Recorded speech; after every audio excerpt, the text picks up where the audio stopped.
주 예수의 은혜와 평강이 있을지어다. 이 성경에 등장하는 단어 가운데 이 괄목할 만한 것이 겸손이라는 단어입니다. 이걸 뺄 수가 없죠. 이 겸손이라는 단어는 남을 존중하고 자기를 낮추는 태도를 말해요. 남을 높여서 귀하게 여기고 자신은 낮춘다. 이 태도를 가리켜서 겸손이라고 합니다. 그러니까 겸손하신 예수님을 신앙하는 우리 예수님을 믿는 성도된 우리들에게 꼭 필요한 것이 겸손입니다. 성도는 겸손을 어떻게 이해하고 받아들여야 할 것인가? 우리는 지난 6주 동안 이 시대에 주목받는 몇 가지 단어를 통해서 성도들의 신앙적인 삶의 방향을 다지고 있습니다. 동행, 책임, 착한 행실, 배려, 존중, 공존. 이 시대를 이끄는 교양과 인격의 사회적인 언어입니다. 예수님을 믿지 않는 사람들도 이 같은 단어에 집중하고 이 단어의 가치를 인정하고 또 이 단어가 어떤 의미가 있는가를 한 번쯤 더 생각해 보는 시대입니다.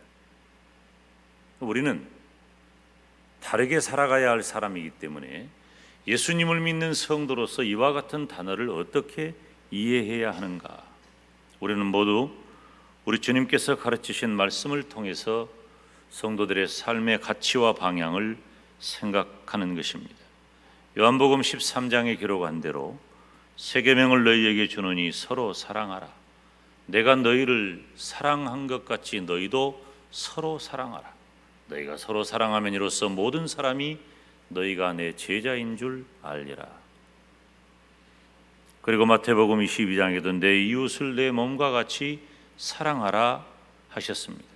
바로 이처럼 형제와 이웃에 대한 사랑을 근본으로 하고 하나님에 대한 사랑을 근본으로 하는 말씀이죠.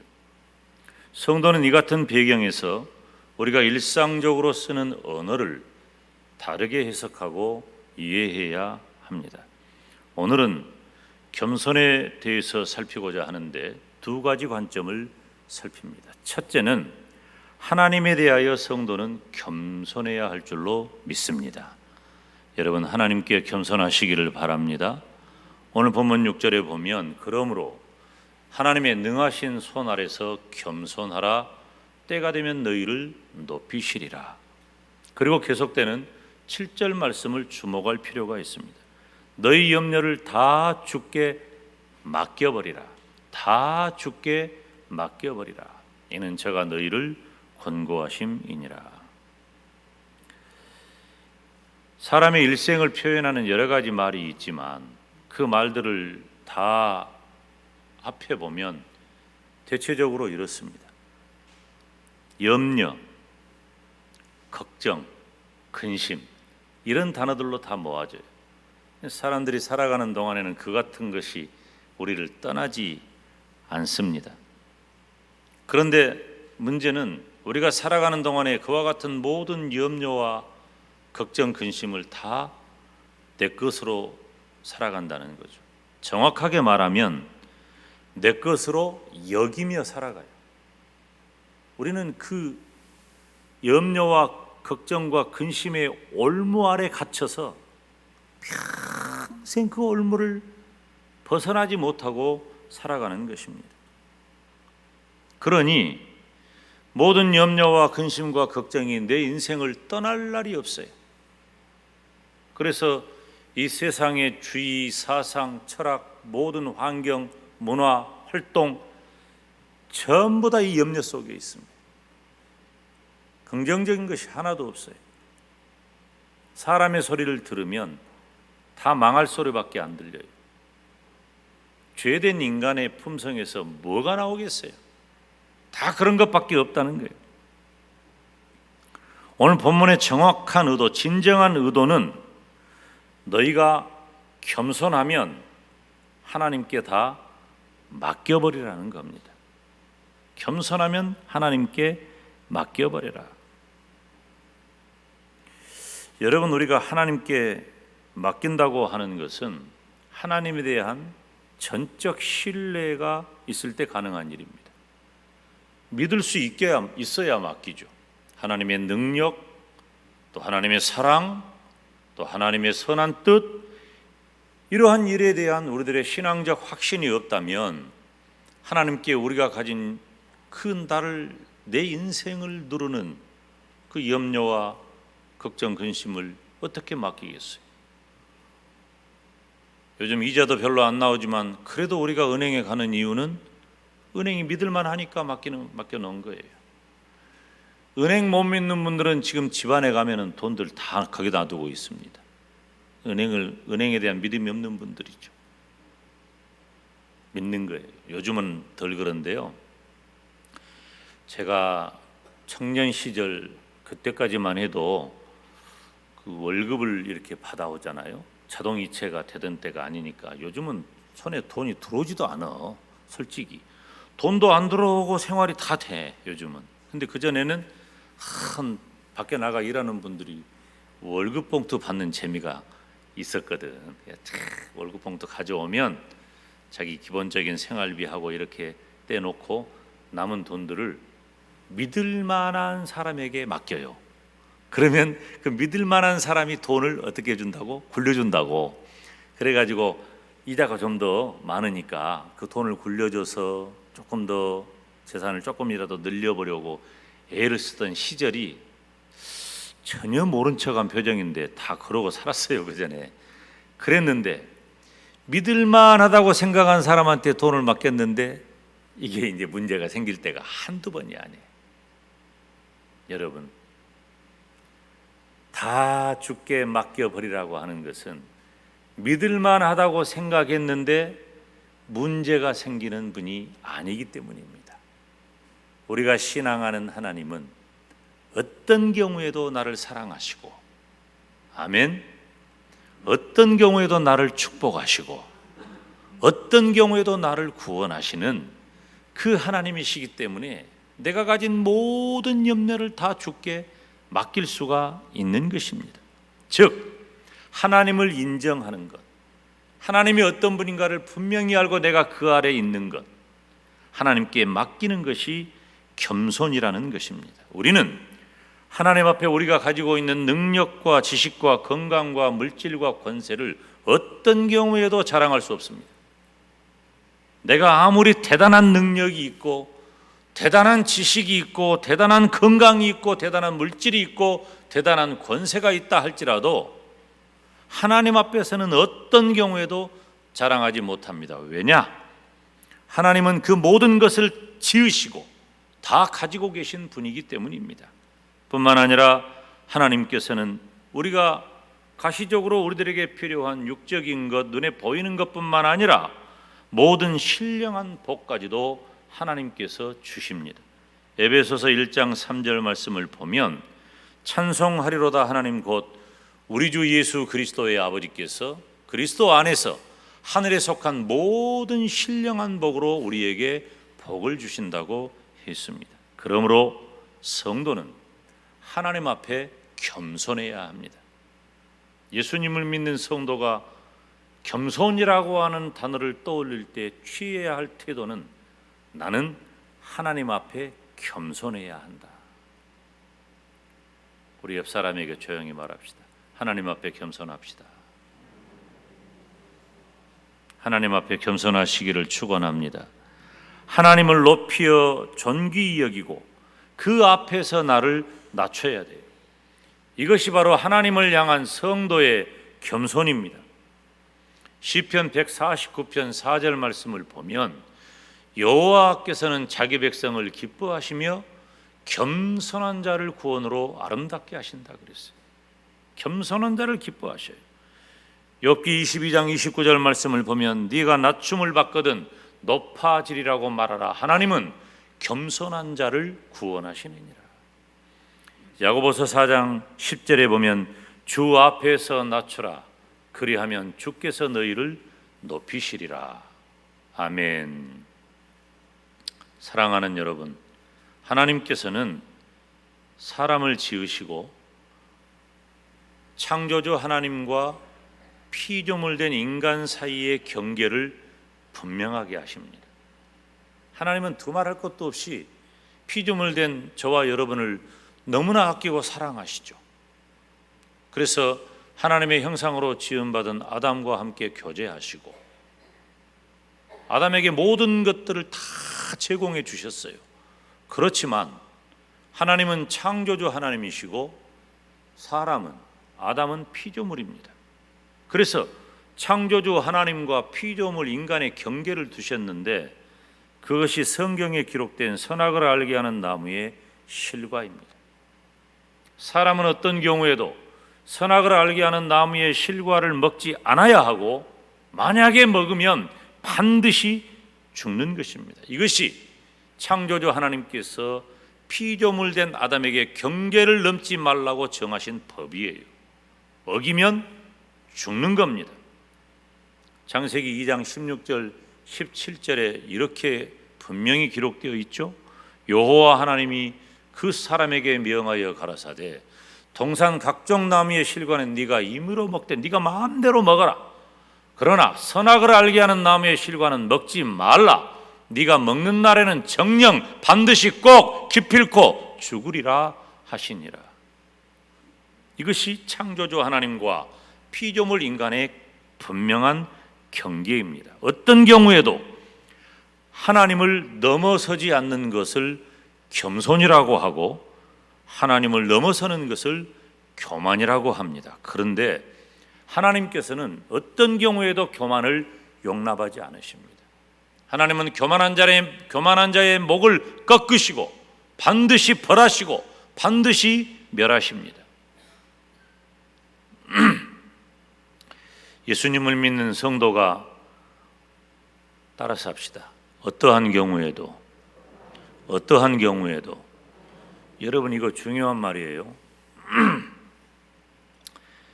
우리들에게도 때로는 무슨 일이 잘 될 때도 있고 좀 어려울 때도 있죠. 사람들은 잘 되면 교만하고 잘못되면 비굴해질 가능성이 많은 존재예요. 그런데 특별히 잘 되면 문제가 생겨요. 이건 영적인 부분이죠. 신앙적인. 남왕국 유다의 10번째 임금 중에 10번째 임금이 우시야라는 왕이 있습니다. 이 우시야는 16살의 왕이 돼요. 이 16살의 왕이 되었어도 그가 지혜가 있고 용감하고 담대하고 또 사려가 깊고 정치력이 강하고 뭐 이러면 좋겠지만 16살짜리가 그렇게 하기는 쉽지가 않겠죠. 그래서 하나님께서 우리가 잘 알고 있는 스가랴라고 하는 선지자를 왕 옆에 두십니다. 그리고 하나님께서 스가랴를 통해서 말씀하셔요. 선지자의 말은 하나님의 말씀이니까. 그런데 이 우시야가 스가랴 선지자가 한 말을 잘 듣고 지켜 행했어요. 성경의 원리가 그대로 드러납니다. 우시야가 스가랴 선지자를 통해 전해준 하나님의 말씀을 잘 듣고 지켜 행했더니 선정을 베풀게 된 거예요. 정치를 잘하게 되고 국방 외교적으로도 블레셋, 그렇게 이스라엘을 괴롭히는 블레셋이나 아라비아 지역까지 평정하게 됩니다. 여러분, 남왕국 유다는 북왕국 이스라엘에 비해서 영토적인 면이나 세력에 있어서 굉장히 작습니다. 확장성이 지극히 제한된 나라가 남왕국 유다입니다. 남쪽으로 갈수록 사막밖에 없어요. 그 유대 산지, 유대 광야. 그러니까 별로 남왕국 유다에서는 크게 무엇을 기대할 수가 없습니다. 그런데 이 우시야 때에 좋은 일들이 많았다는 것이죠. 나라가 강성해졌습니다. 그러니 성경에 보니까 역대하 26장 16절 말씀을 보면 강성해진 우시야가 어떻게 했는지 볼까요? 한번 같이 읽읍시다. 시작.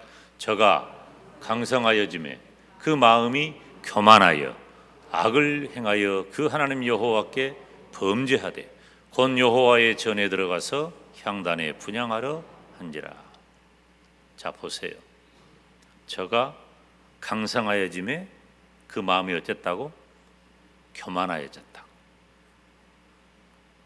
우리 인간이 이럽니다.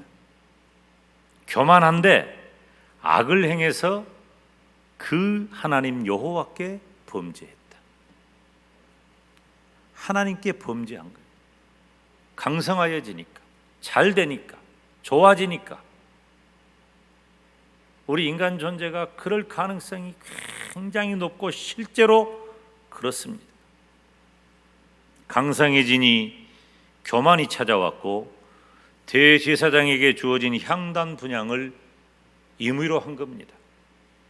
여러분, 하나님께서는요, 이 영적인 흐름을 이어가는 하나님의 그 방식이 있으세요. 그게 뭐냐면 하나님께서 주신 명령, 하나님의 계명을 듣고 지켜 행하면 어떻게 한다? 복을 주신다는 거예요. 여러분 믿으십니까? 또 하나, 하나님께서 주신 명령을 듣고 지켜 행하지 않으면 벌을 주셔요. 그것도 믿으십니까? 나중에 것은 남의 소리가 좀 적군요. 하나님은 그 원리를 버리지 않으셔요. 그래서 구약의 이스라엘 백성들이 하나님의 명령을 듣고 지켜 행할 때 하나님은 반드시 복을 주셨어요. 근데 그렇지 않으면 벌하신 겁니다. 특별히 하나님을 제사하는 제사 제도에 대해서, 성전에서 일어나는 일에 대해서는 우리가 생각하는 것보다 훨씬 더 강력하십니다. 구약의 성전은 구속사적인 의미로 볼 때 신약의 예수님, 교회, 예배 등을 상징하고 모형적 기능을 갖습니다. 그러니까 하나님께서 지금 이 시대에 우리가 드리는 예배, 교회 얼마나 소중히 여기시는 줄을 우리가 알아야 돼요. 그런데 그렇게 구약의 제사가 문제가 생길 때는 책임을 묻는데 그 자리에서 즉시 죽여버리기도 합니다. 엄격하셔요. 그런데 하나님께서 정해준 그 제도를 벗어나서 우시아는 왕입니다. 물론 기름 부어 세운 종입니다. 왕, 제사장, 선지자를 기름 부어 세우셨지만 각각의 역할과 기능이 달라요. 하나님을 제사하는 일에 기름 부음 받은 사람은 제사장이에요. 아론의 반차를 좇은 대제사장의 반열에서 향단에 분향하는 책임을 맡은 거예요. 그런데 우시아가 왕이라고 교만해가지고 하나님의 명령과 뜻을 어기고 거기다가 분향하려고 해요? 이건 자기 죽을 줄 모르고 한 거죠. 결과가 어떻게 되었어요? 우시아는 문둥병이 생깁니다. 문둥병이 생겨서 죽을 때까지 문둥병을 앓다가 고독하게 죽어버리고 맙니다. 사랑하는 여러분, 우리 인간 존재는 참 안타까울 때가 너무 많습니다. 강성하면 하나님을 대적하는 교만이 찾아오고요, 연약하면 다른 신을 섬기는 우상 숭배의 교만이 찾아옵니다. 예수님을 믿는 성도는 하나님에 대하여 겸손해야 합니다. 출애굽기 20장 3절에 너는 나 외에는 다른 신들을 내게 있게 말지니라. 다른 신들은 하나님이 아닌 다른 신이란 말은 없다 그 말이에요. 없는 것을 신으로 만들어서 섬기지 말아라. 너희들에게 신은, 그리고 온 세상의 신은 오직 한 분 하나님밖에 없다. 그러니 다른 신을 만들지 말고 만들어서 섬기지 말라는 거예요. 이사야서 45장 9절 말씀 보면 질그릇과 관련된 말씀인데요, 질그릇 조각 가운데 한 조각 같은 자가 자기를 지으신 자로 더불어 다툴진대. 이게 있을 수는 없는 일이죠. 화 있을진저 진흙이 토기장이에 대하여 너는 무엇을 만드느냐 할 수 있겠으며 너의 만든 것이 너를 가리켜 그는 손이 없다 할 수 있겠느냐. 다시 말하면 진흙을 가지고 그릇을 만드는 토기장이에게 너는 물건을 왜 그따위로 만드느냐, 진흙이 이렇게 감히 말할 수 없다는 거예요. 그것처럼 성도가 하나님에 대하여 이러쿵저러쿵 할 수 없다는 겁니다. 우리는 오직 하나님 앞에서 잠잠하고 경외하고 겸손해야 합니다. 성도는 강성하면 하나님 앞에 감사하며 겸손해야 합니다. 혹 연약하면 하나님께 맡기는 겸손이 필요합니다. 그러므로 성도는 강하든 약하든 하나님 앞에서는 겸손해야 합니다. 하나님께 대하여 겸손하시기를 주님의 이름으로 축원합니다. 우리 옆 사람에게 조용히 말합시다. 하나님에 대하여 겸손합시다. 하나님에 대하여 겸손하시기를 축원합니다. 그게 우리 살 길이에요. 하나님 앞에 교만하잖아요. 죽습니다. 그런데 참 나도 모르게 하나님 앞에 교만이 올라와요. 나는 몰라. 밖에서 보면 알아요. 이 교만은 참, 이 교만이라고 하는 것은 나는 눈치채지 못하는데 다른 사람은 나 빼고 다 알아. 내가 교만한 줄 다 안다니까요. 참 이상해요. 나만 몰라. 그러니 교만한 거죠. 우리가 겸손이라는 단어를 생각할 때 두 번째 관점은 사람에 대하여, 형제와 이웃에 대하여 겸손하라는 것입니다. 빌립보서 2장 3절 말씀을 우리가 같이 읽습니다. 시작. 아무 일에든지 다툼이나 허영으로 하지 말고 오직 겸손한 마음으로 각각 자기보다 남을 낮게 여기라 그랬어요. 남을 낮게 여겨라. 사랑하는 여러분, 예수님을 믿는 성도는 사람에 대하여 겸손해야 합니다. 특별히 성도는 교회 안에서 성도들 사이에서 겸손해야 합니다. 이건 굉장히 중요한 일이에요. 성도된 저와 여러분은 예배당을 밖을 벗어나 우리가 활동하는 사회적 영역에서 각각의 위치가 다 다릅니다. 우리가 가진 것도 다르고 역할도 다르고 위치도 다릅니다. 그런데 교회 안에 들어오면 모두 다 똑같은 한 형제요 자매가 됩니다. 그러므로 교회 안에서는 우리가 세상적으로 가지고 있던 내 어떤 지위라든지 물질이라든지 환경이라든지 이런 것들 때문에 누가 우월하지 않고 그것 때문에 어느 누구도 열등한 사람은 아무도 없습니다. 다 같은 거예요. 그래서 우리는 동일한 형제와 자매입니다. 교회 안에서 세상의 직분을 부르는 것은 마땅하지 않아요. 그러니까 교회 안에서는 교회에서 준 직분을 호칭하는 것이 마땅한 거예요. 그것도 계급이 아니라 역할과 직무이기 때문에 마땅히 하나님이 주신 역할과 직무를 호칭하는 것이 당연해요. 그런데 대통령이 성도가 되어서 우리 교회 예배당에 온다고 해서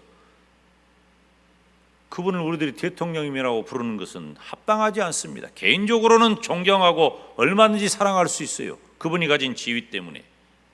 그러나 교회 안에서는 어느 누가 더 열등하거나 어느 누가 더 우월하지 않습니다. 다 같단 말이에요. 그래서 교회 안에서는 성도들과의 사이에서는 서로 겸손해야 되는 거예요. 겸손을 말할 때 함께 등장하는 단어는 교만입니다. 교만은 언제나 내 짝꿍처럼 평생 내 일생을 따라다닙니다. 교만은 나를 떠나지 않으려고 해요. 이 교만을 떼어내는 것은 굉장히 어려운 일입니다. 교만을 떨치고 겸손하게 산다는 것은 결코 쉬운 일이 아닙니다. 보통 믿음과 인격 가지고는 사람에 대하여 겸손하기 어렵습니다. 자기보다 남을 낮게 여기라고 했는데 자기보다 남을 낮게 여기고 살기가 훨씬 쉽습니다. 우리 인간의 죄된 본성이 그래요. 우리가 원래 틀려먹은 존재잖아요. 죄 때문에. 우리는 원래 해결 방법이 없는 존재잖아요. 그런데 하나님께서 우리를 사랑하심으로 예수 그리스도를 이 땅에 보내시고 우리를 구원하셔서 전혀 다른 존재가 되게 하셨어요. 그래서 예수님을 믿는 성도는 새로운 삶의 체계 안으로 들어온 자가 되었고, 보통 해서는 안 되는 겸손이 가능한 자가 되었다는 것입니다. 그래서 하나님께서는 성도를 향해 겸손하라고 가르치십니다. 잠언 18장에 사람의 마음의 교만은 멸망의 선봉이요 겸손은 존귀의 앞잡이라 그랬습니다. 교만하면 잘 될 것 같지만 멸망하기 쉽습니다.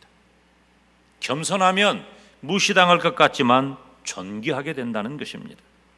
누가복음 14장 11절에 무릇 자기를 높이는 자는 낮아지고 자기를 낮추는 자는 높아진다고 했습니다. 성도는, 예수님을 믿는 성도는 하나님 앞에서 나 자신을 낮추어야 하지만 사람 앞에서도 자신을 낮출 수 있어야 합니다. 여러분, 하나님께서 나에게 무엇을 주셨죠? 나에게 능력, 지식, 건강, 물질, 권세, 다 우리가 소원하는 것들입니다. 또 필요한 것들입니다. 우리는 그것들이 필요해서 하나님에게 구하고 하나님은 때로 우리들에게 그것을 주십니다. 그런데 하나님이 나에게 주신 능력과 지식과 건강과 물질과 권세 때문에 사람 앞에 교만하면 안 된다는 거예요. 하나님께서 나에게 주신 능력과 지식과 건강과 물질과 권세는 형제와 이웃을 섬기는 겸손한 태도가 필요한 것입니다. 그것이 주어졌을 때 어려운 일이에요. 능력도 있고 권세도 있고 지식도 있고 건강도 있고 물질도 있는데 내가 형제에게 겸손한다? 쉽지 않아요. 할 수 있을 것 같죠? 안 돼요. 제가 이름을 말할 수 없고 환경을 다 말할 수 없지만 말하면 금방 하니까 제가 목회하는 중에 경험한 사람이에요. 태도가 확 바뀌었어요. 굉장히 빠듯한, 아이들을 이렇게 기르면서 빠듯한 집인데 태도가 확 바뀐 거예요. 왜 그럴까 봤더니 그 집의 물질적인 환경이 달라진 거예요. 갑자기 부유해진 거죠. 굉장히 교만함을 그냥 느낄 수 있도록 교만해졌습니다. 안타깝다. 저러면 안 되는데. 우리는 그럴 가능성이 그렇게 많은 사람들입니다. 하나님께서 나에게 주시는 능력과 지식과 건강과 물질과 권세는 우리가 어떻게 이해해야 할까요? 그 모든 것을 이해하는 성도의 바른 자세는 한번 따라서 할까요? 은사. 나에게 주신 은사입니다. 우리는 하나님께서 나에게 주신 은사 때문에 교만하면 안 돼요. 나에게 주신 은사를 겸손하게 감당하는 성도가 되시기를 바랍니다.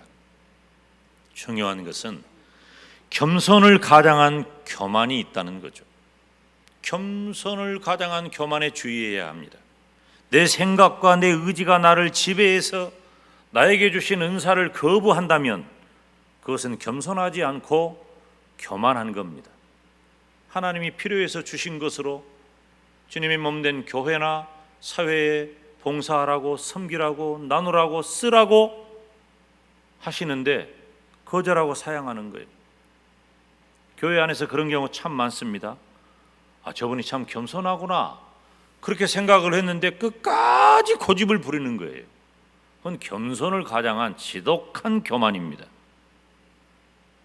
성도는 나에게 주신 것 때문에 교만하지 않고 나에게 없는 것 때문에 비굴하면 안 됩니다. 성도는 나에게 주신 것을 인하여 감사하면서 하나님께 감사하며 사람에게 봉사해야 합니다. 사랑하는 여러분, 우리는 겸손하기 위해서 어떻게 해야 할까요?